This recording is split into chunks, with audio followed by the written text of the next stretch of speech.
भाभी हमारा गाना गाएंगी। अच्छा लगे तो लाइक और शेयर जरूर करिएगा। मैया की डाढ़िया मैया मावा के पलोइया हो की गलिया गलिया ना मैया खोजली बसेड़ावा हो की गलिया गलिया ना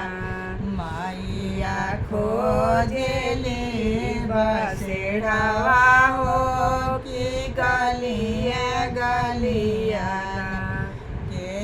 मोर घोड़वा के घास भूसा करिए हो कवनी हो रानियाना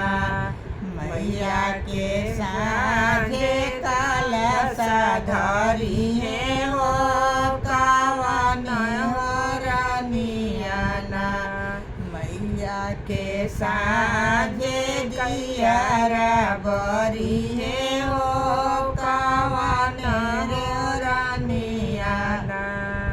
घर में से निकले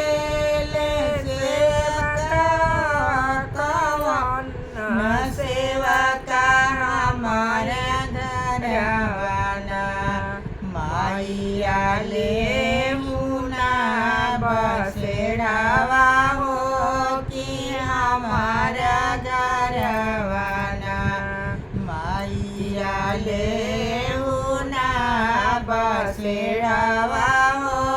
कि हमारे घरवाना हमारा घोड़वा के घास भूसा करबो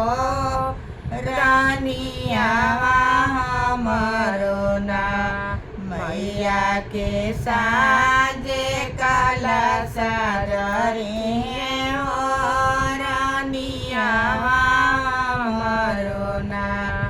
मैया के साजे गैया